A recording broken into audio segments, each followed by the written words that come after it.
Okay, this is not a political video, এটা কোনো political video নয়। এটা মানে যেটা হচ্ছে এখন দেশে সেটা নিয়ে আমি একটু কথা বলতে এলাম। আহ, গত 20 দিন ধরে একটা অনশন চালাচ্ছিল আমাদের সোনাম ওয়াংচুক, যিনি, আর তার পরিচয় দিয়ে আমি তাকে ছোট করতে চাই না, তাকে নিয়ে সিনেমা বেরিয়েছে 3 ইডিয়েটস। তিনি ভারতের হয়ে যা যা কাজ করেছেন অ্যাজ এ সায়েন্টিস্ট, তো সেরকম কাজ খুব কম মানুষই করেছে। তো তার সাথে মানে তার দাবি বেশি কিছু ছিল না, তার দাবি এটুকুই ছিল যে রিসেন্ট টাইমে যে পেপার লিক হয়েছে নিটের, তার ফলে যে এতগুলো স্টুডেন্ট তার জীবন নিজের হাতে শেষ করেছে, সুইসাইড করেছে, তো সেই সমস্ত জিনিসপত্র নিয়ে একটু সরকারের সাথে সে মুখোমুখি আলোচনা করতে চেয়েছিল। এবার এইটুকুই তার দাবি ছিল, এর থেকে বেশি কিছু দাবি তার ছিল না। তো সেই কারণে সে হাঙ্গার স্ট্রাইক করছিল।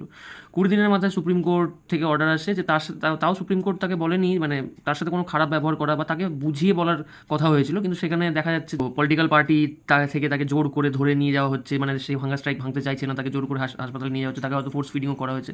তো সেই সমস্ত জিনিসগুলো এখন কেন হচ্ছে, মানে এর কারণটা কি? তারপরে এখন যে যন্তর মন্তরে যেটা হচ্ছে দিল্লিতে বা আজকে সকালে যেটা হলো, আমি তো দেখে জাস্ট শক হয়ে গেলাম। মানে ছাত্রছাত্রীদের উপরে এইরকম টর্চার করা হচ্ছে, মানে যেন সে জালিয়ানওয়ালাবাগ হত্যাকাণ্ডে সেই ছোটোখাটো একটা রিপিট টেলিকাস্ট হয়ে গেল যেন।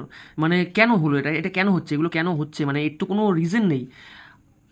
ছাত্রছাত্রীরা শুধু সোনাম ওয়াংচুককে সাপোর্ট করতে গেছে, তার সাথে যেটা করা হলো সেটার প্রোটেস্ট করতে গেছে। তো তাদের তো কোনো ভুল নেই এখানে। তো আমার বক্তব্য যে যারা যাদের বিরুদ্ধে এই প্রোটেস্টটা বা যাদের বিরুদ্ধে এই লড়াইটা, তারা কোথায়? হোয়ার আর দে? তারা পুলিশকে কাজে লাগাচ্ছে, তারা আর্মিকে কাজে লাগাচ্ছে, তাও ওরা যে আমি যা দেখলাম কোনো ব্যাচ নেই আর্মিদের কোনো পোশাকের, মানে কোনো প্রমাণ নেই আর কি, বেসিক্যালি যে তারা যে সত্যি ইন্ডিয়ান আর্মি তার কোনো প্রমাণ নেই। পুলিশ এসে জোর মারধর করছে, টিয়ার গ্যাস ছড়াচ্ছে, মানে what is the reason behind it? এর কারণটা কি? আমরা কি একটা ডিকটেটরশিপ, মানে আমরা কি হিটলারের রাজ্যে বাস করি, না আমরা কি মানে কি বলবো একনায়কতন্ত্রের দেশে বাস করি, যেখানে একনায়কতন্ত্র চলে? এখানে তো গণতন্ত্র চলে, এটা ডেমোক্রেটিক কান্ট্রি। এখানে কোথায় ডেমোক্রেসি? এটা ডেমোক্রেসি?